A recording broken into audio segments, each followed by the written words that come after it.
Welcome to Laksha Online Academy. So now AP DSC exam point of వ్యూలో ఎస్జిటికి సంబంధించి syllabus, ఎస్జిటిలో English పార్ట్కు సంబంధించి syllabus analysis, A topic exam point of వ్యూలో బాగా చదవాలి, మార్కులు గెయిన్ చేసేటటువంటి టాపిక్లు ఏంటి, వేటికి ప్రాధాన్యత ఇవ్వాలి, వేటికి సెకండ్ ఇంపార్టెన్స్ ఇవ్వాలి అనే దానిపైన మనం డిస్కస్ చేస్తున్నాం. సో ఎస్జిటిలో వచ్చేటటువంటి మొత్తం 12 మార్కుల్లో 8 మార్కులకు సంబంధించి మనకు కంటెంట్ ఉంటుంది, 4 మార్కులకు మెథడాలజీ ఉంటుంది. So it is clear that మొత్తం 12 మార్కులకు ఉండేటటువంటి ఈ ఇంగ్లీష్ కు సంబంధించి టాపిక్లలో మీరు మొదటి ప్రయారిటీగా కంటెంట్ పైన కాన్సన్ట్రేషన్ చేయాలి. ఈ కంటెంట్ పైన కూడా దేన్ని కాన్సన్ట్రేషన్ చేయాలి ఏంటి అంటే, వాళ్ళు ఇచ్చినటువంటి మనకు ఉండేటువంటి ఈ సిలబస్ లో లాంగ్వేజ్ 2 కు సంబంధించి 3rd క్లాస్ నుంచి 8th క్లాస్ వరకు difficulty level up to 10th class అనేసి అన్నాడు. 3rd to 10th అనేసి అన్నాడు. 3rd to 8th అనేసి అన్నప్పటికీ కూడా మీరు 3rd to 10th వరకు చదవాలి, గుర్తుపెట్టుకోండి. రైట్, ఇక్కడ ఫస్ట్ టాపిక్ ఏంటి అని చెప్పేటప్పుడు కంటెంట్ లో ఫస్ట్ టాపిక్ ఏమి ఇచ్చాడు అంటే పోయిట్స్,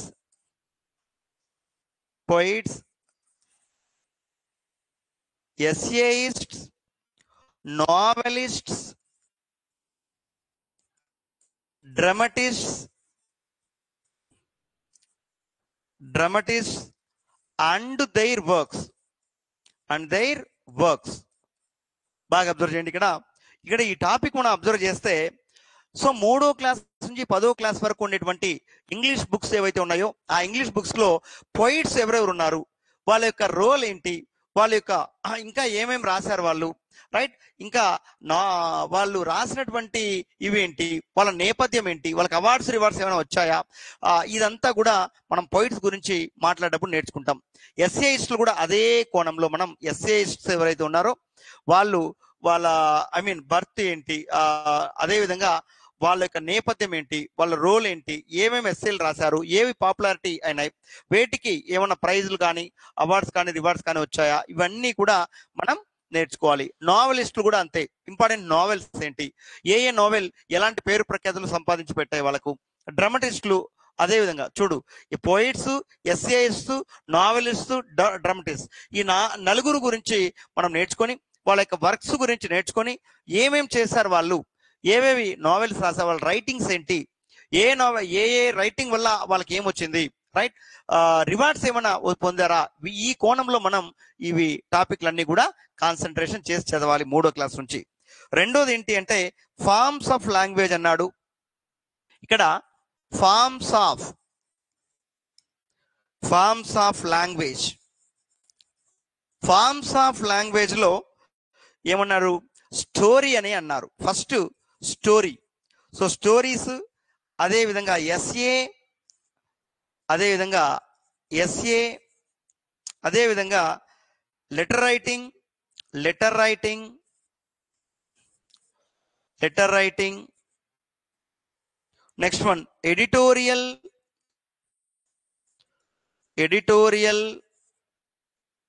ఐదవది ప్రెసీ రైటింగ్,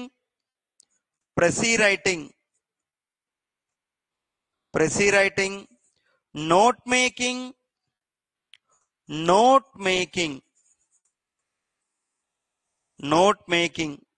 అలాగనే బయోగ్రఫీ.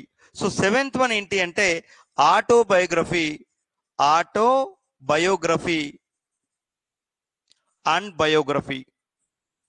చూడండి, ఈ టాపిక్ల పైన కాన్సన్ట్రేషన్ చేయాలి. సెకండ్ వన్ కు సంబంధించి అంటే స్టోరీ అంటే ఏంటి, స్టోరీ లక్షణాలు ఏంటి, క్వాలిటీస్ ఏంటి, క్యారెక్టరిస్టిక్స్ ఏంటి, ఎన్ని టైప్స్ ఆఫ్ స్టోరీస్ ఉన్నాయి, అది స్టోరీ రాసేటప్పుడు ఎలాంటి రూల్స్ అండ్ రెగ్యులేషన్స్ మనం పాటించాలి. ఎస్ఏ అంటే ఏంటి, ఎస్ఏ రాసేటప్పుడు ఎలాంటి రూల్స్ అండ్ రెగ్యులేషన్స్ పాటించాలి, ఎస్ఏ రాసేటప్పుడు రూల్స్లలో మనం సబ్ హెడింగ్స్ అవి ఇవి వాడచ్చా, ఎస్ఏలు ఎన్ని రకాలు, ఏ టైప్ ఆఫ్ ఎస్ఏలో ఎలాంటి లక్షణాలు ఉంటాయి ఏంటి అనేవి మనం ఎస్ఏకి సంబంధించి రాసేటప్పుడు నేర్చుకోవాలి. లెటర్ రైటింగ్ లో అసలు లెటర్ అంటే ఏంటి, టైప్స్ ఆఫ్ లెటర్స్ ఏమేమి ఉన్నాయి, అలాగనే అఫిషియల్ లెటర్ అంటే ఏంటి, పర్సనల్ లెటర్ అంటే ఏంటి, అఫిషియల్ లెటర్స్ కి ఎగ్జాంపుల్ ఏంటి, పర్సనల్ లెటర్స్ కి ఎగ్జాంపుల్ ఏంటి, అఫిషియల్ లెటర్స్ కి ఇంకా ఏ పేర్లు ఉన్నాయి, పర్సనల్ లెటర్స్ కి ఇంకా ఏ పేర్లు ఉన్నాయి, ఈ లెటర్ రైటింగ్ లో ఎన్ని పార్ట్స్ ఉన్నాయి, ఏ పార్ట్ దేనికి సంబంధించింది, ఐ మీన్ 6 పార్ట్లు ఉన్నాయి మొత్తంగా. అడ్రస్ ఎక్కడ రాస్తాం, అదేవిధంగా లీవ్ టేకింగ్ ఎక్కడ రాస్తాం, ప్లేస్ డేట్ ను కలిపి ఏమంటాం, next one address on the envelope ఎక్కడ రాయాలి, సబ్స్క్రిప్షన్ అంటే ఏంటి, సూపర్స్క్రిప్షన్ అంటే ఏంటి, రైట్. ఇవన్నీ వీటికి సంబంధించి డీటెయిల్డ్ గా మనం నేర్చుకోవాలి లెటర్ రైటింగ్ లో. టు అంటే ఏంటి, ఫ్రమ్ అంటే ఏంటి, వీటికి ఇవి రాసేటప్పుడు ఎలాంటి రూల్స్ అండ్ రెగ్యులేషన్స్ పాటించాలి. అదేవిధంగా నెక్స్ట్ పంక్చువేషన్స్ అనేవి చాలా ఇంపార్టెంట్ రోల్ ప్లే చేస్తాయి లెటర్ రైటింగ్ లో. అలాగనే ఎడిటోరియల్స్, అసలు ఎడిటోరియల్ అంటే ఏంటి, ఎడిటోరియల్స్ ఎన్ని రకాలుగా మనం రాయొచ్చు, ఎన్ని రకాలైనటువంటి ఎడిటోరియల్స్ ఉన్నాయి, ఎడిటోరియల్స్ రాసేటప్పుడు ఎలాంటి రూల్స్ అండ్ రెగ్యులేషన్స్ మనం పాటించాలి అనేది మనం నేర్చుకోవాలి. ప్రెసీ రైటింగ్, అసలు ప్రెసీ అంటే ఏంటి, ప్రెసీ అంటే మీనింగ్ ఏంటి, టు కన్సైజ్ అని అర్థం, టు మేక్ షార్ట్ అని అర్థం, అన్ అబ్రిడ్జ్మెంట్ అని అర్థం, ఏ లెసన్ అని అర్థం, టు మినిమైజ్ అని అర్థం, అబ్రివేట్ అని అర్థం, రైట్, టు లెసన్ అని అర్థం, టు మేక్ షార్ట్ అని అర్థం, ప్రిసైజ్ గుర్తుపెట్టుకో, షార్టన్ అని అర్థం, అబ్రివేట్ అని అర్థం, తెలుగులో చెప్పాలి అంటే తగ్గించుట అని అర్థం. వాడు ఇచ్చినటువంటి సమాచారాన్ని 1/3 వంతుకు కుదిస్తూ అన్ని ఇంపార్టెంట్ పాయింట్స్ ను కూడా తీసుకొని ఏ అన్ఇంపార్టెంట్ పాయింట్ ను కూడా తీసుకోకుండా సెంటెన్స్ కి, దాని ఇమ్మీడియట్ సెంటెన్స్ కి క్లోజ్ కనెక్టివిటీ ఉండేటట్లు రాసే పద్ధతినే ప్రెస్ రైటింగ్ అంటాం. రైట్, చాలా డీటెయిల్ వేలో నేను ఎక్స్ప్లెయిన్ చేసి ఉంటాను, ఒక్కసారి మీరు ఫాలో కండి. రైట్, సో ప్రెసీ రైటింగ్ యొక్క ఇంటెన్షన్ ఏంటి, అవి రాసేటప్పుడు రూల్స్ అండ్ రెగ్యులేషన్స్ ఏమేమి మనం మైండ్ లో పెట్టుకోవాలి. రైట్, ప్రెసీ రైటింగ్ ఇంకా ఏ పేర్లు ఉన్నాయి అనేది మనం తెలుసుకోవాలి. Note making, so note making అనేది కూడా చాలా important. Autobiography, biography. So biography అంటే మీకు తెలుసు, ఎవరి చరిత్రను వాడే రాసుకుంటాడో దాన్ని ఆటోబయోగ్రఫీ అంటాం. ఒకరి చరిత్రను ఇంకొకరు రాస్తే దాన్ని బయోగ్రఫీ అనేసి అంటాం. సో ఇవి రెండు రాసేటప్పుడు ఎలాంటి రూల్స్ అండ్ రెగ్యులేషన్స్ మనం పాటించాలనేది చాలా కూలంకుషంగా మనం ఇక్కడ నేర్చుకోవాల్సి ఉంటుంది. రైట్, నేర్చుకోవాల్సి ఉంటుంది. నెక్స్ట్ వన్ చూద్దాం. థర్డ్ వన్ ఏంటి అంటే pronunciation, sounds, use of dictionary. Pronunciation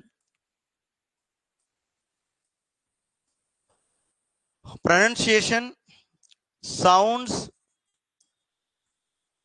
and use of dictionary.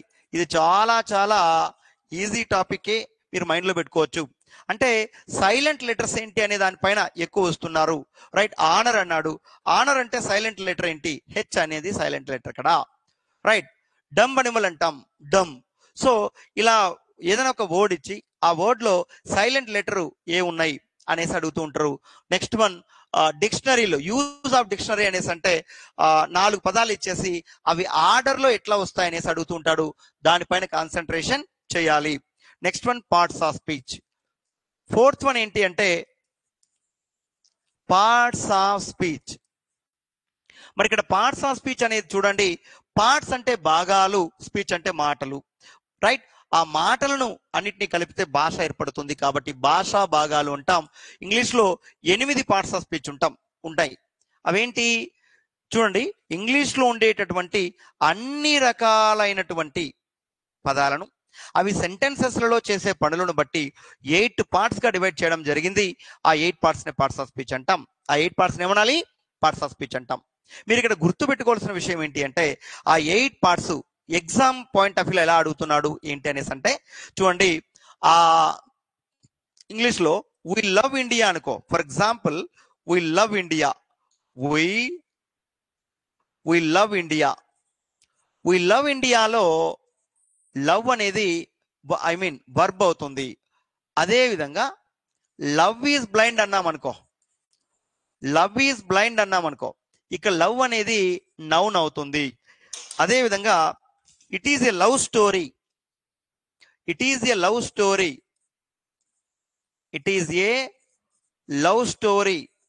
ఇక్కడ లవ్ అనే మాట ఏంటి అంటే ఇది ఆడ్జెక్టివ్ అవుతుంది. నేను ఏమంటున్నా అంటే ఇప్పుడు ఒక వాక్యంలో ఆ పదం చేసేటటువంటి పనిని బట్టి మనం డిసైడ్ చేయాలి, రైట్? పార్ట్స్ ఆఫ్ స్పీచ్ ఏంటి అనేసి. ఒక పదాన్ని చూడంగానే ఇది నౌనా, ఇది ప్రౌనా, ఇది వర్బా, ఇది అడ్జెక్టివ్నా, ఇది అడ్వర్బా అని ఇమ్మీడియట్ గా మనం ఫైనలైజ్ చేయలేం. ఫర్ ఎగ్జాంపుల్ ఇంకోటి చూడండి, I have been waiting for you, I have been waiting for you since 10 AM. ఇక్కడ సిన్స్ అనేది ఏంటి? సిన్స్ అనేది ప్రిపోజిషన్ అవుతుంది. అలాగనే since yesterday was a holiday, since yesterday was a holiday, since yesterday was a holiday, we went to park, we went to park.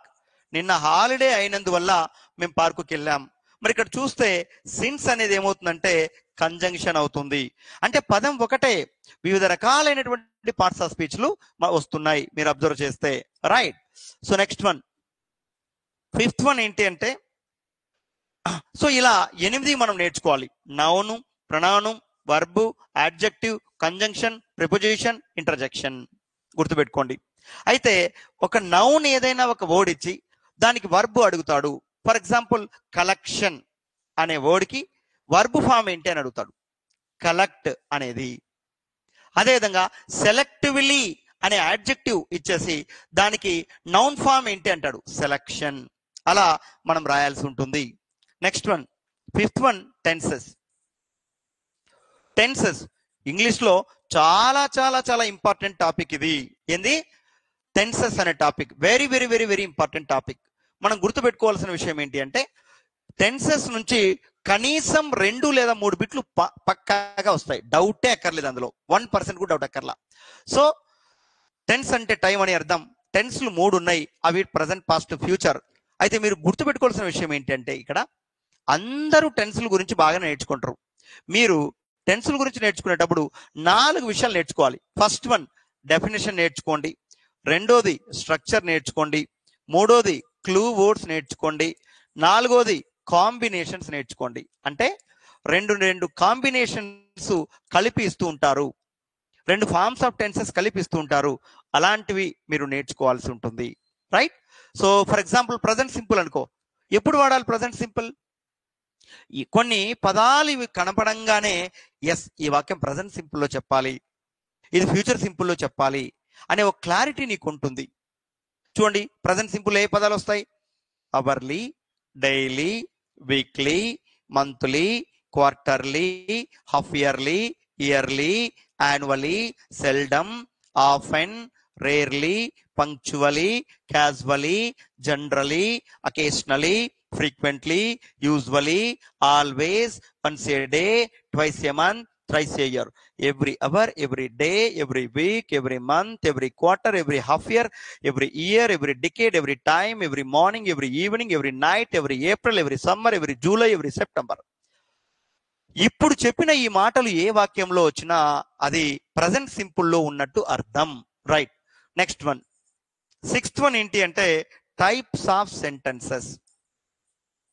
Types of sentences. మరి English లో 4 రకాలైనటువంటి సెంటెన్స్లు ఉన్నాయి. అసరిటివ్ సెంటెన్స్ అని, ఇంపరేటివ్ సెంటెన్స్ అని, interrogative sentence అని, exclamatory sentence అని.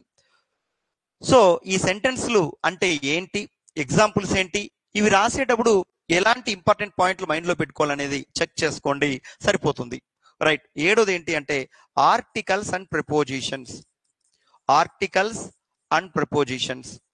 Articles లో దాదాపు ఏ అండ్ కు సంబంధించి ఏ అండ్ ది, వీటి 4కి, ఈ 3కి సంబంధించి దాదాపు ఒక 60 రూల్స్ నేను చెప్పింటా. ప్రిపోజిషన్స్ ఒక 35 నేను చెప్పింటా. ఒక్కసారి మీరు ఫాలో కండి, సరిపోతుంది. నెక్స్ట్ వన్ ఇంకోటి చూడండి, ఇక్కడ ఇవన్నీ కూడా ఆ 7 టాపిక్లు కూడా మనకు 8 మార్కులకు వస్తున్నాయి. ఇంకా మెథడాలజీ అనేది ఉంది 4 మార్కులకు. మెథడాలజీలో 4 మార్క్స్ ఉన్నాయి. ఈ 4 మార్క్స్ కు సంబంధించి, రైట్, ఫస్ట్ ఏంది ఇచ్చాడు అనేసి అంటే aspects of English. Aspects of English. So ఇందులో మీరు ఎక్స్పెక్ట్ చేయాల్సింది మొత్తం 10 టాపిక్లు ఇచ్చాడు. ఇక్కడ 10 టాపిక్లు ఇచ్చాడు, 4 ఇచ్చారు. అంటే ఒక్కొక్క దాని నుంచి హాఫ్ మార్కు రావడానికి ఛాన్స్ ఉంది. ఆస్పెక్ట్స్ ఆఫ్ ఇంగ్లీష్ అంటే దీని వాట్ ఈస్ దట్ స్కోప్ ఏమేమి వస్తాయి? English language history, nature, scope, importance, significance, right? అలాగనే principles, English as second language, problems and teaching learning English, right? ఇవన్నీ కూడా దీని కిందకే వస్తాయి. ఆస్పెక్ట్స్ ఆఫ్ ఇంగ్లీష్ అంటే ఆరిజిన్ అంతా కూడా మీరు నేర్చుకోవాలి. రెండోది objectives of teaching English. Objectives of teaching, objectives of teaching English. చూడండి, objectives of teaching English. So దాని యొక్క లక్ష్యాలు ఏంటి? ఇంగ్లీష్ టీచ్ చేస్తున్నాం, దాని ఆబ్జెక్టివ్స్ ఏంటి అనేది చాలా డీటెయిల్గా మనం నేర్చుకోవాలి. తర్వాత ఫొనెటిక్స్. సో మీకు ఫొనెటిక్స్ అనేది ఏదైతే ఉందో ఆ ఫొనెటిక్స్ మీకు రాకపోతే దీన్ని వదిలేయడం బెటరు, లేకపోతే కాన్సన్ట్రేషన్ చేస్తే నేర్చుకోవడం బెటరు. ఇప్పటికిప్పుడు నేర్చుకోవాలంటే నేను అనడం ఏంటంటే దీన్ని పక్కన పెట్టడమే బెటరు. చివరి ప్రయారిటీ ఇవ్వండి దీనికి. Next development of language skills. Development of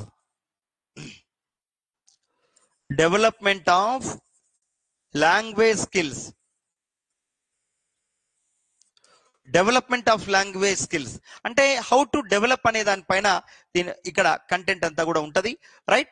deep manner లో మనం ఇది ఒక్కసారి చూసుకుంటే మీరు ప్రాక్టీస్ బిట్లు ఎక్కువ చేస్తే దీనివల్ల యూజ్ ఉంటుంది. You should follow that. Next one, ఇందులో డెవలప్మెంట్ ఆఫ్ లాంగ్వేజ్ స్కిల్స్ లో LSRW స్కిల్స్, కమ్యూనికేట్ స్కిల్స్ అనేవి ఇంపార్టెంట్. LSRW స్కిల్స్ అంటే ఏంటి? లిజనింగ్, స్పీకింగ్, రైటింగ్, రీడింగ్, వీటి యొక్క ప్రాధాన్యత క్రమంలో మనం నేర్చుకోవాలి. రెండోది కమ్యూనికేటివ్ స్కిల్స్ కూడా. ఇక్కడ communicative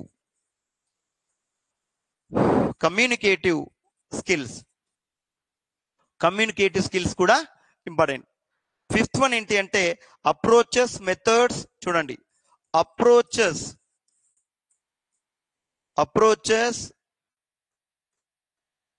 methods, techniques,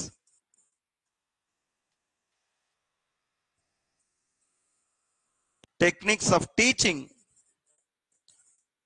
teaching English.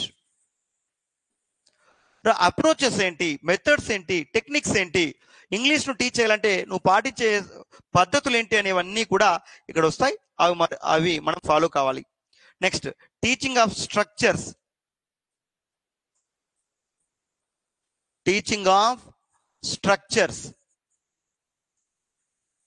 Structures and vocabulary items.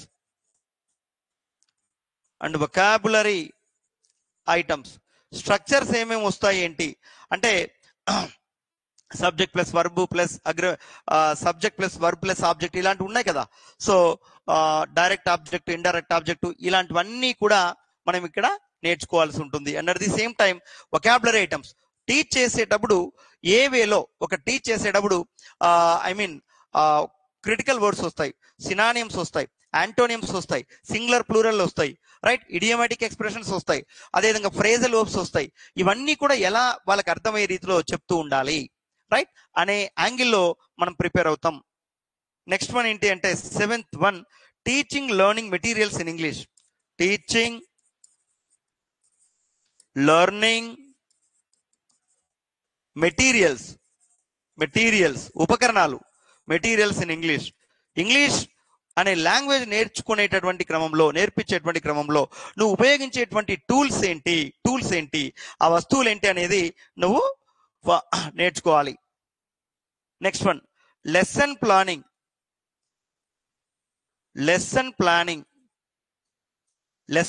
ఒకటి, ఒక లెసన్ మొదలు పెట్టేటప్పుడు ఎలాంటి ప్లాన్ తో నువ్వు మొదలు పెడతావు అనేది. కరికులం అండ్ టెక్స్ట్ బుక్స్ ఒకటి.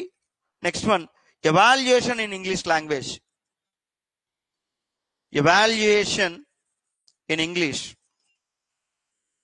in English language. చూడండి.